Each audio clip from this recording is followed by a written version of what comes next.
You're listening to the Build Your Business podcast, powered by Turnkey Coach, where we help business owners find freedom over fear. I'm Matt Reynolds. And I'm his brother, Chris Reynolds. Join us as we help build your business and move from fear to freedom together.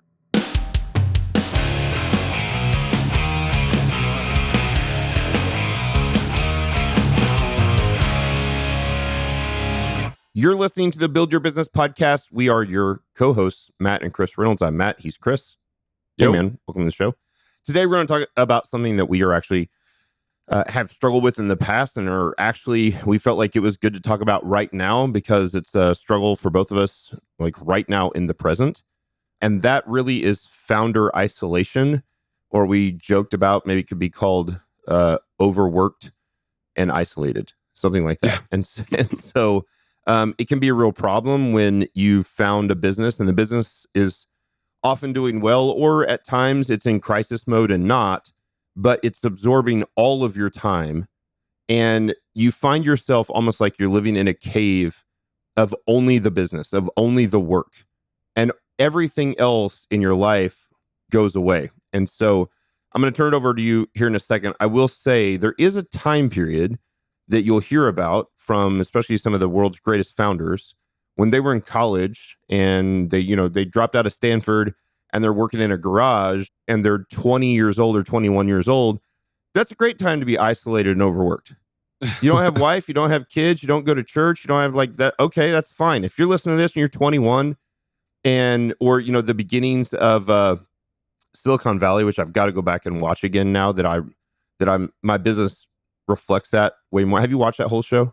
Yeah, I have. It's fantastic. Yeah. So when you're 46, which is what I am, and 43, which is what you are, overworked and isolated is not a great place to be for very long. It's unsustainable. There are times when you have to have it. And so I'll take that and use that as the lead in and tell me what your initial thoughts are on this concept. Yeah, I mean, so look, everybody goes through it.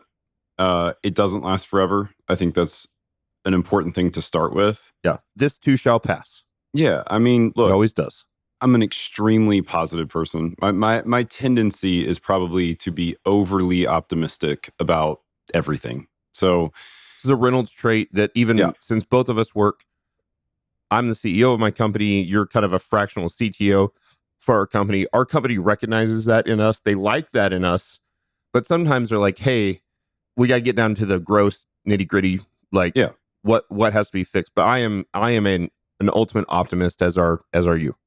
Yeah. So, I mean, I think it's important to address this because, I mean, it's going to be something, and it can be something that you start feeling like is going to like completely take you out. Like, I think it's important to understand that the legit feelings of depression, anxiety, all these things, those are real. And as a founder, you're going to feel them sometimes. And usually they compound on each other. So one of the things that I think is hard is you normally will start with a nice little hefty dose of anxiety around something that, truthfully is probably just not in your control. Like you're trying to make it in your control, right? But it isn't in your control.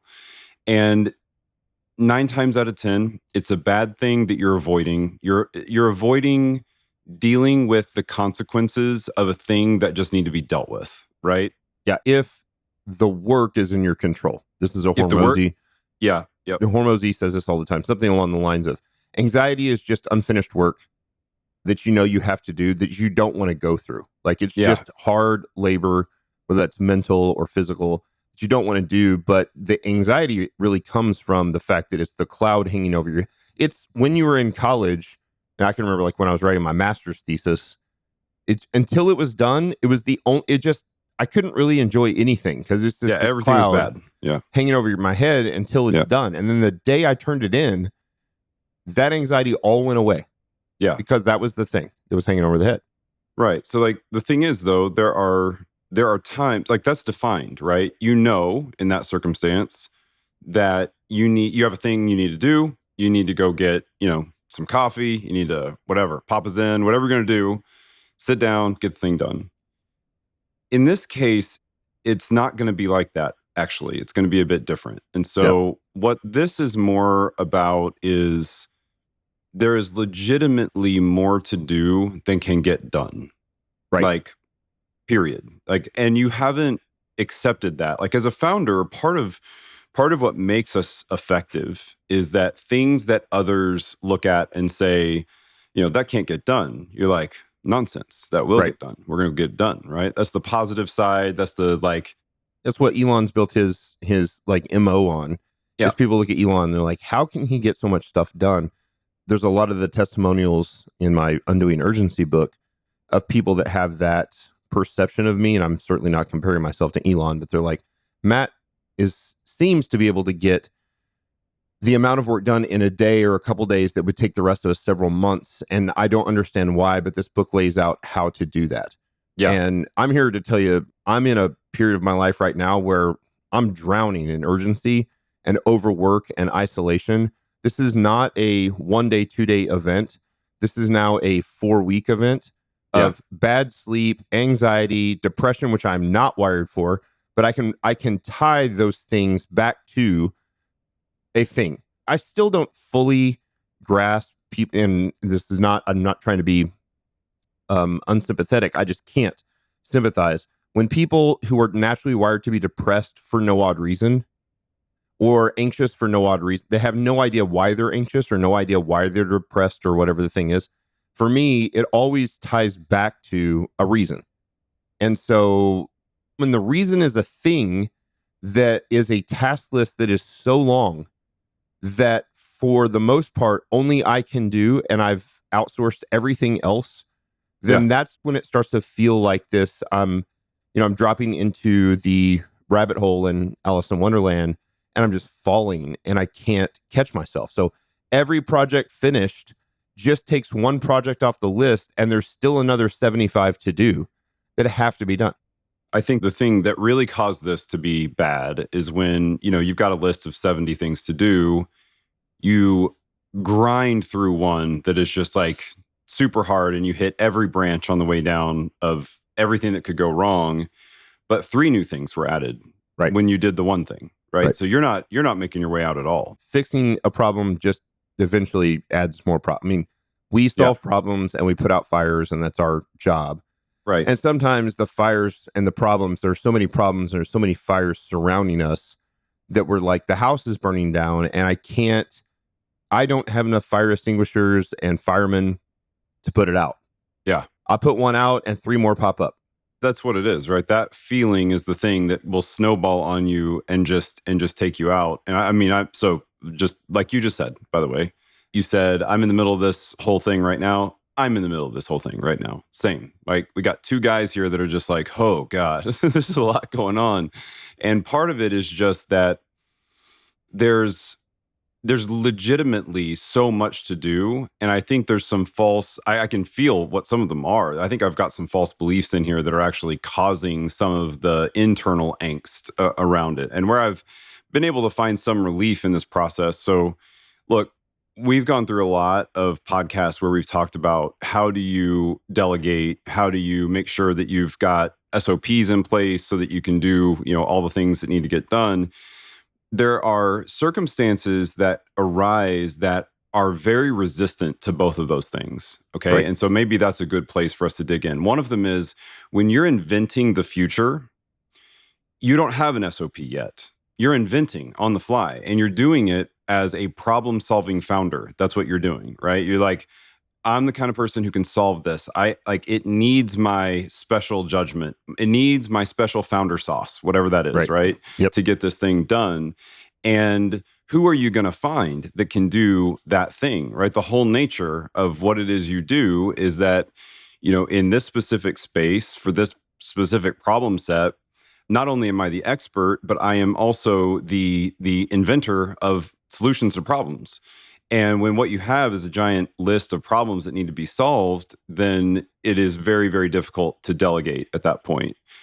The answer, I think, lies in this idea that the same trait, so funny, I can point to almost I can point to podcast episodes we've done where the trait that is the ideal trait in the circumstance that we were talking about is the one that gets you on this. Right. So one of them is where your greatest gift is also your greatest detriment.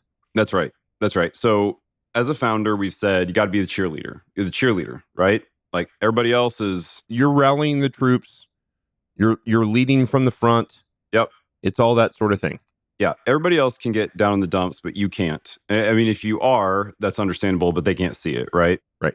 And by the way, most of the time they shouldn't. Right. That's right. Except for, I think, where you're going in this sort of scenario. And I think what happens is we're going to reverse this a little bit. So everybody who's ever worked for somebody else, which I'm guessing is close to 100% of the people listening to this, unless you're like a trust kid or something. But like, if you're not, then you've worked for somebody.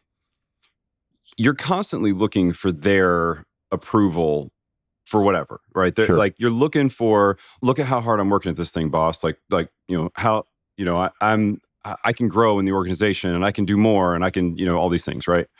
Everybody knows that feeling. When you were in that role, how frequently did you think about the intensity of the role of the boss?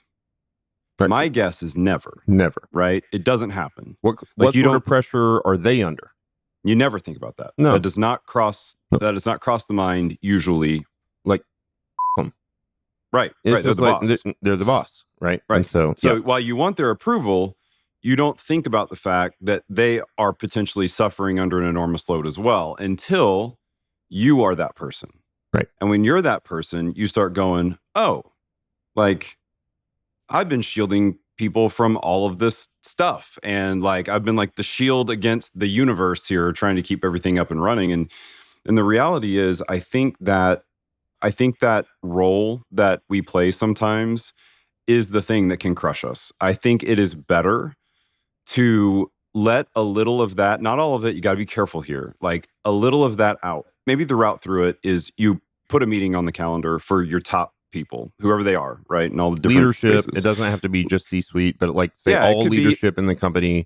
And maybe even maybe highly skilled people in the thing that you're a good technician at, if that's part of the situation, where it's like a technician type of problem.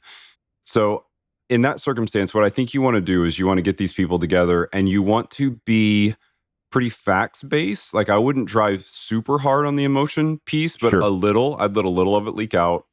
And it needs to be like, listen, in the last 3 days, I did 3 17-hour days in a row and laid in bed and couldn't sleep. Got up after 3 hours of sleep, super stressed, trying to get, this giant list that is currently crushing me done. And my reward for that was 5 additional things that I added to the list. Or that is expected of me from you, the team. Yeah. Because of that, right? Because of that, right. And so what you do, I think when you get them around you, I think this is like step 1. The primary problem probably is isolation. I actually think that's maybe the main thing. To be clear, on this podcast, we want to talk about the problem of being overworked, and we're talking about overworked long term, not like overworked 16-hour days, 17-hour day for 3 days is nothing. It's fine. This is called being a founder. 4, 6, 8 weeks, 3 months, a year is unsustainable and will break anybody. It will break anybody. Yeah, you can't survive that long term. And so what I think you have to do is, again, it's your job to figure out the difference between, is this a short-term sprint or is this a long-term problem? Right. And as it starts turning into a long-term problem, I think you've got to get the people together and you have to explain this thing. Ultimately, it is in that you can ultimately find your way out of it. And I think the way you do it is you bring everybody together, you let them see like, hey, just, it's not going to be everybody, but some of them are going to have some empathetic response to be like, oof, that would be tough. That would be tough to be in that position. And, they start to get it and they're like, okay. And what you're doing here is more of an idea brainstorm. This is not an accusation situation, especially like if a lot of the pressure and a lot of the items are coming from employees. I think one of the things that it could become that would not be helpful at all is it could become a little bit of an accusation meeting, and that's not going to help anybody. What you want to do instead is you want to say, listen, you all are waiting on me and I'm becoming a bottleneck here to a lot of things. And I can feel it. And the bottleneck is actually the thing that's driving me crazy. It's the thing keeping me from sleeping. It's causing, the quality of my work is dropping because I can't get all this stuff done.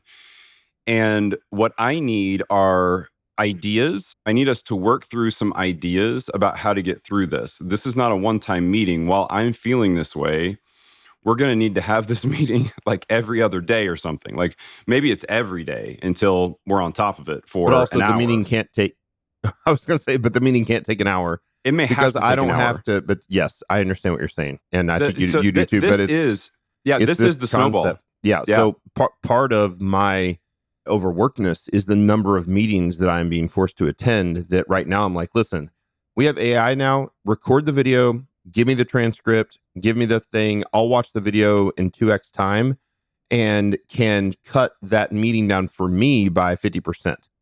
There are times I've talked about this, about like the big rocks. Here are the major projects that I'm working on.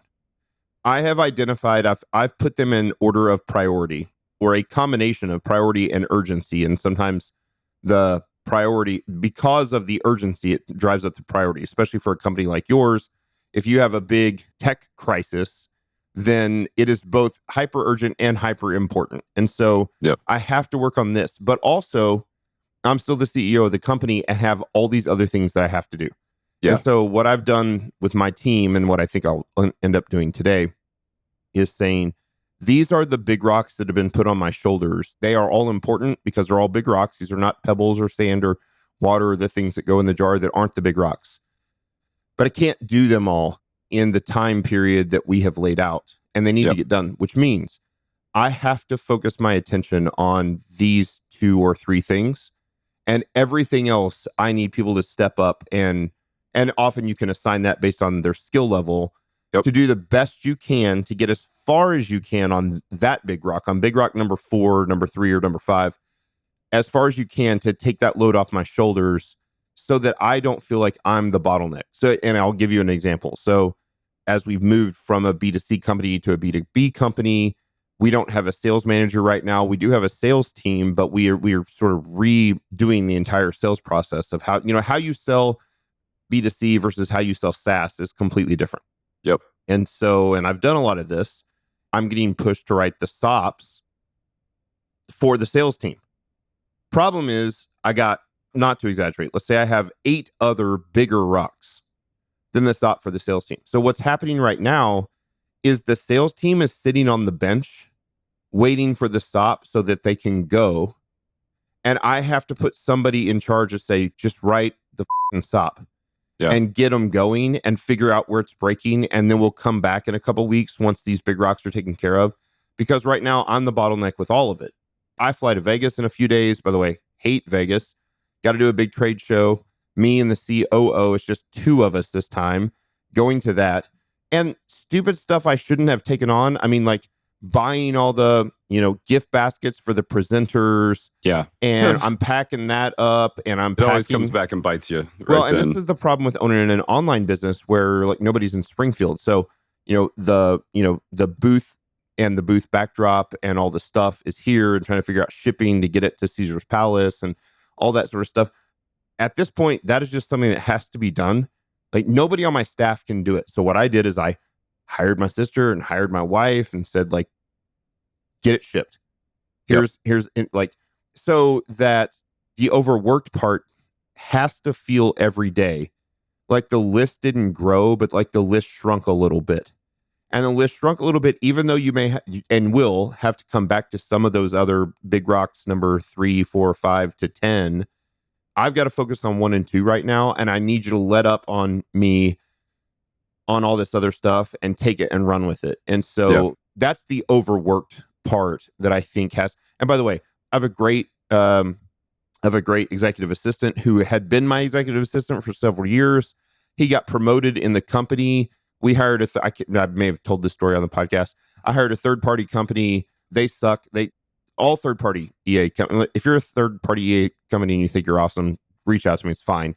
But in general, I need somebody who can write as me from my email address, who can give short answers that, we were talking before this about like, did you see this email? And you're like, I saw the email. I didn't read the email. I don't have time to read the email. So that's what the EA does. The EA takes the little things off your shoulders that are those 5-minute the book getting things done. And the EA does that stuff, gets it off. And then you take that leadership team, C-suite, etc., and you say, look, I'm going to focus as hard as I can on Big Rock 1 and 2. And I need you guys to focus on Big Rocks 3 through 7. And do not ask anything of me. Don't tag me in it. Just go. Now, this also comes back to previous episodes of core values and culture. If you've built a team who has been through crisis mode with you, and I think I'm very careful to not use that term, by the way. We call this problem solving mode. Once every 5 years or so, 3 years, 5 years, we go through crisis mode, which is literally like live or die in the next, 4 days. And we're all going to work 24 hours a day and it's going to be awful. But if we don't make it work and we don't fix the problem, the business dies. That's crisis mode. Yep. I'm on the edge, but I'm in deep problem solving mode and we have to solve the problems. We're not in crisis. I'm not talking about like, I can't make payroll in a week, which is that's a crisis. Like you got to make payroll. There's not enough money in the bank. What the F do you do? That's crisis mode. This is, we have so many things that are going on in the business. The business is growing. So much is on my shoulders. Oh, by the way, I've also taken on this VP of sales role, this sales manager role, and I just can't do it right now because I'm selling, because I'm actually selling. I'm actually in the trenches doing the thing. And I can't even build the SOP until I know exactly what the selling process looks like. And I know how to do it in HubSpot and use the CRM and stuff. And I can use people to help me put those tasks in the CRM. But like the things that only I can do that are the most important are the things I'm going to do. And everything else must be taken off my plate. Yeah. And that's the conversation you have with your team. And you let them jump in and say, I can take that. I can take that. I can take this. Yep. And we can meet again in 2 weeks when this stuff is slowed down a little bit and we can get there. To me, that's how you do it. I agree completely. I actually think there's really two telltales that are important here for anybody else sort of going through this or may go through this at some point in the future. And it's what I heard you say that is also consistent with mine is that you're currently inventing something new, right? You're inventing a new sales process, new SOP, right? And it's one that you have an opinion on that is very important, right? Like it is critically important, the thing that you're currently doing. And so I think the thing that makes this hard is whenever you need to invent a lot of stuff fast. Right. You need to be the one who's at least reviewing and sort of editing and putting final touches on it. Now, I do think that is maybe where you find a little pressure valve is get somebody else to do some of the drafting. Yep. And then you go through and do sort of the final edits. You can also lean on AI to help you with this. And you go back and listen to our AI podcast where we talk about how to do that. There are some good opportunities to make that happen. But, I think it's a great example of when you start recognizing that as a founder, I'm inventing a lot of new right now. I'm out there with the machete in the jungle and I'm just like knocking back. I'm cutting a brand new path, right? Yep. That's the moment that you find out that, you thought, well, it won't be a big deal. I'm going to order some packets and get those shipped to a particular place. It's really important to me, that it be really nice and do all the things, whatever. That's the time that one steamrolls you. Yeah, that's right. And you have to be super disciplined that even though you may have the ability to do it, even though you might care a lot about a thing, where you can delegate, you must delegate because the speed at which you will get overrun if you don't is higher than you think. It might work out once, but the time that it doesn't work out, it'll be when there's 100 emergencies going on at the same time and you're dealing with everything. So I think what you said is right. Get the team around you, get all the trusted people in one place, and figure out how you can spend some time having them come up with ways to lift stuff off your shoulders, get stuff off your plate, and do it in a way that helps them understand the gravity of the problem. Most of them want to get stuff done and literally are waiting on you for some stuff, right? So like, okay, how do we do it?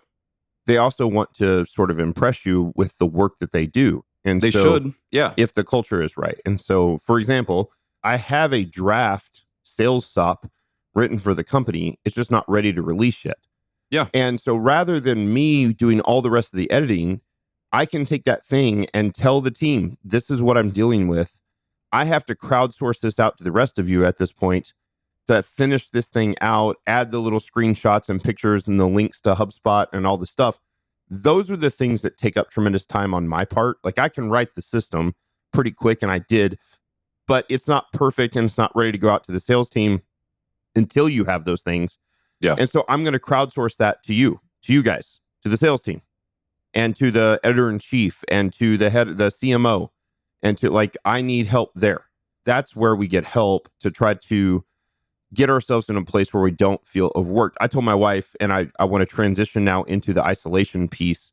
When you're in this overworked mode, this is my experience, but I bet it will be yours as well as the listeners, is that because you're so overworked, everything else sort of goes away.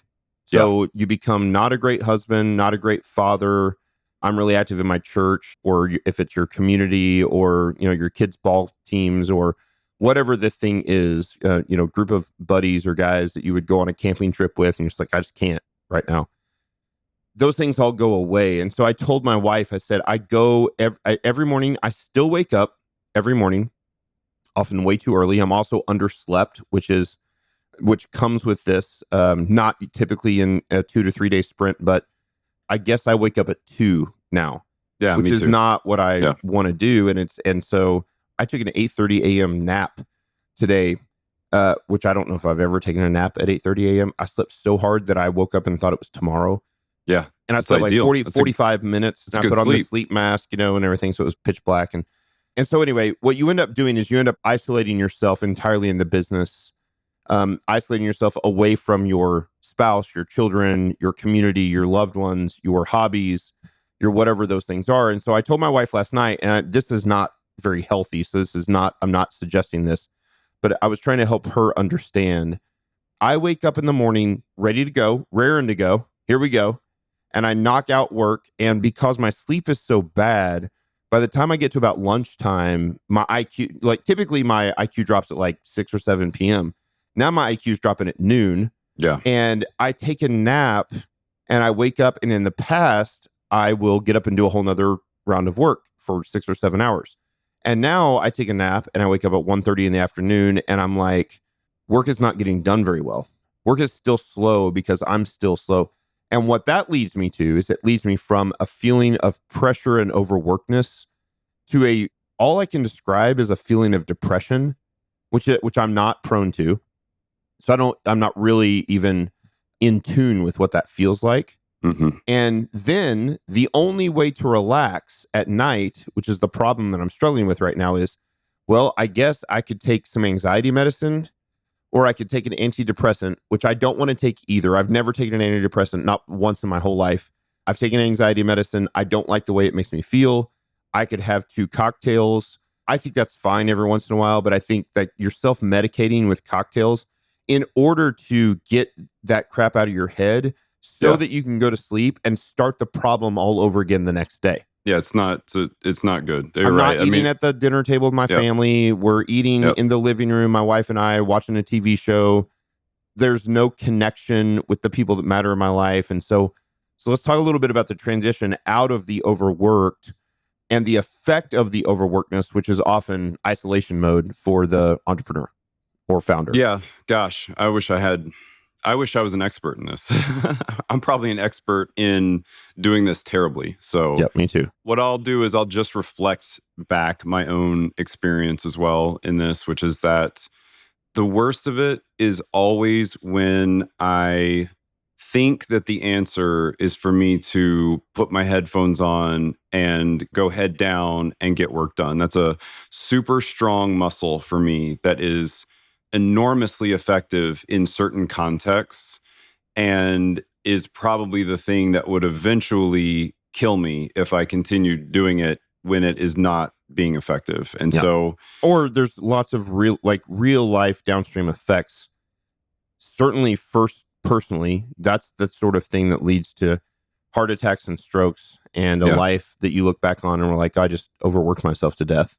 Yeah. It leads to divorce. It leads to not great relationships with your kids. Yep. Who, All even those if you things. give them what seems to be a wonderful life of a great house, and we can travel anywhere, we can fly first class and do all these things, they're like, but dad, ooh, Yeah. No, I get it. Dad's but not there. I know. but dad missed the musical Yep. or the softball game. Sorry. Which, by the way, I'm very careful not to miss those things. But there have been times when I have, where you missed the birthday, where you missed the whatever. And so the downstream effect of long-term overworkedness and isolation doesn't just affect you. This is what's so important.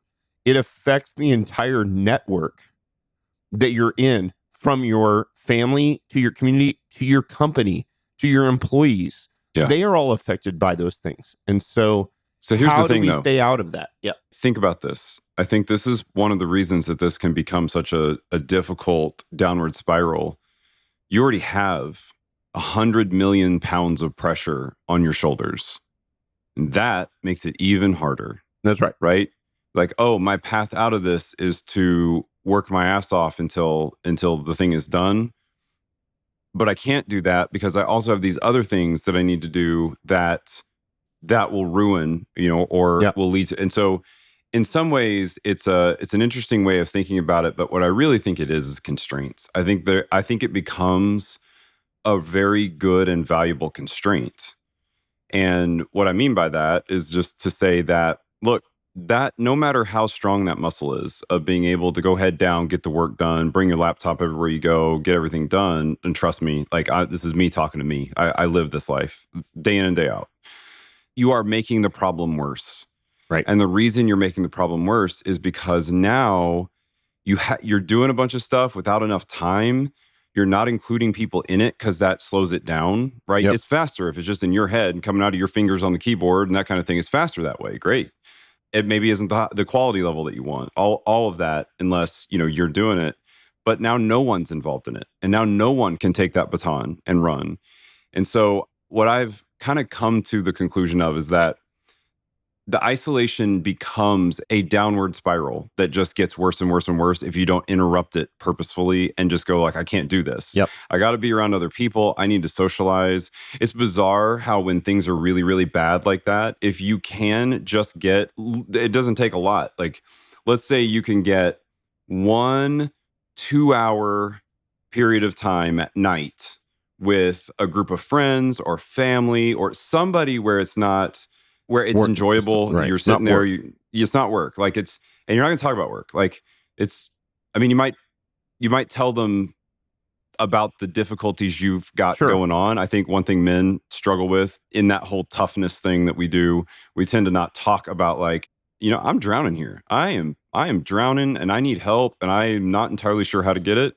I think it's perfectly appropriate to do that. But I think it's weird. You get done with that type of interaction. You're like, oh, things actually don't look as bad as they looked before. And this is what it takes. It's the concept of touching grass. You've heard this term lately on my kids say it all the time. Yeah. And I'm like, that I really just need to touch some grass, which I don't think I literally need to touch grass. I probably do. But it's that concept. But that, man, it's for me, I love my church. I love the guys in my church. I go to the last several weeks, I've gone to church and I think to myself, I'm going to be here for the next 7 hours because we go to kind of a reformed, very traditional liturgical church. And I am like, but if I was home, I could be doing work. Yeah. And that's not a great place to be. Last night, my wife was like, do you want to go on a date? I never turn down dates. I turned down a date last night. I was like, babe, I don't think it's possible for me to go out. She's like, the kids are out of the house. It's just you and me. Let's go get dinner. And I was like, I actually don't think I physically can. I can't. I could have. And so maintaining that relationship or those relationships with people who remember that no one lays on their deathbed and wishes they worked more. No one's ever done that. No. They go back to the things like the reason that we work is for these other things. It's for our children and for our spouses and for our community. And so in the midst of the hardest work, and by the way, fitness falls into this too. This is another one where it's like, and I know because I coach you. And so let's just be I'm in honest. the same camp, man. Not Haven't training touched a right now. barbell. You're not training right now. Nope. And we're not training because we're so busy. And we both know. So I also can go back. Rachel asked me last night, my wife asked me last night, she's like, well, what has made you feel better in the past? I said, well, getting up and training every single morning and eating well and hitting the sauna and the cold plunge and cooking all the food from home and not door dashing and those sorts of things. Well, those are all time that feels like I don't have right now. Yeah. That it just feels like, well, but if I'm working 16, 18 hours a day, how is it possible that I could work out or that I could make a meal at home or that I could do that thing? And so at some point, I think what it really comes down to, used a different word, but it comes down to boundaries. Like at some point, you just have to set boundaries. Yeah. And you just have to say like, hey, team, at 6 p.m., I am shutting down and I am not turning, and I'm going to put my phone in my top drawer next to my bed. And I'm going to turn my computer off and I'm going to leave it at home and I'm going to go have a date with my wife. Yeah. And if blows up in the next 4 hours, like I got a great C-suite, take care of it. Yeah. And the reality is that 99.999% of the time, nothing blows up. When you get in this state, I actually think that you can tend to make it worse, right? Because what happens is in being so, I don't know what the word is. There's just like, you're manic in some ways. It's not like necessarily a good manic. It's like a bad manic, right? Like your adrenals are fried. You're constantly you're hyper adrenaline. Yeah. You are head on a swivel. You're checking Slack, you're checking email, you're checking. Yeah. What's gone wrong now? What gets added to the task list? That's exactly right. Even in time frames where you might have had 30 minutes of legit downtime, you don't have it because you're checking it over and over and over again. That's right. And you're looping in your head about all the things. This is all correct, right? Like you got to get to the point where you have some boundaries. What are those boundaries and how do you enforce them? I think that's one of the things I've done before because I actually can't relax. Like I cannot relax if I know that my phone is like, I can't get it. And no one can get a hold of me in the case of an emergency. So what I've done in the past is to a very small number of people, one or two, I will give them my wife's number. That's and I'll right. say, I've done the same thing. You have to interrupt my wife. And now she is a gatekeeper. Right. Like that, she will not hand that phone to me if it's not critical. Right. And so there are things you can do. You got to put, your own guardrails in place. But I think all these are the same. I think when these boundaries are being interrupted, they're ultimately signals to you that you're doing something that is not working. I'm not going to say that you're doing something wrong. I'm just going to say that you're doing something that's not working. It's the same thing as or that's unsustainable, right? So again, there are times when it's not your fault. You are not the problem or your business isn't the problem, but that when one of your clients has a massive tech problem that you didn't create, but like they've hired you to solve. Yeah. Okay, it's all hands on deck for a short period of time. Or when you get handed the lawsuit and you get served, like, okay, like life just changed. Here we go. Yep. But the problem is the perpetualness of that will often stem from one of those things that occur, one of those crises or incidents that occur that then puts you in that mode. And the next thing you know, you're 6 weeks in or 8 weeks in or 6 months in, and you've been in perpetuity of crisis mode, which has led you to be overworked and isolated from all the people that you care about, so that, if you give yourself a heart attack and you die, your headstone is like, the guy worked his ass off to build a thing to not serve his, like, what was the purpose, right? And so that's the key, Bo. That's why I think the episode is so important, to see the relationship between the long-term overworkedness of many business owners and founders and the isolation that comes with that, and to break that pattern in order to allow yourself some time, some freedom from the business to spend time with the people that you love and care about, whoever that is, your family and friends and spouse and church and community and whatever the thing is. And so it's hyper important. And again, I don't know if we've ever done a podcast that's probably preaching more to ourselves. So please, as you listen to this, don't think that we're preaching at you. We're preaching at ourselves. Yep. And these are lessons that we are learning in the process of growing business. And so thanks for listening. Thanks for giving us another of your Friday. I hope you get to take a great weekend. By the way, it's a great time of year. The weather is nice. The sun comes out. The grass gets green. It is a great time to like legit touch grass, to get out and throw the ball around to your kids or mow your lawn or something that is not your normal work pattern. And so there you go. That's a important pattern to break. If you've received value from this, we would love a 5-star review on what was called iTunes, Apple Podcasts now, on Apple Podcasts or Spotify or wherever you get your podcasts. Share it with a friend or family member, especially one, even if they're not a business owner. By the way, this happens sometimes with like upper level managers. You get these projects that you just can't seem to get out of, and you're just in it. So for someone that just seems overworked all the time, this is a great podcast to share to open it up. I've had a lot of great feedback from people who aren't even business owners who are like, man, there's so many good life lessons in here. And I love the fact, I hope we're able to maintain the fact that we're just vulnerable and honest about how much we suck at a lot of this stuff. Because we do. We suck at a lot of it. We'll also do a reflection one. I think I'll put this on the list of podcasts, but I want to do a reflection where we go back and say, what did we do and did any of it work? Or how did we get through it? So the fact that we're both going through it at the same time is good. It should sort of trigger, something that could be helpful, I think, to the listeners out there. So yeah, absolutely. Thanks for listening. We'll see you guys next Friday.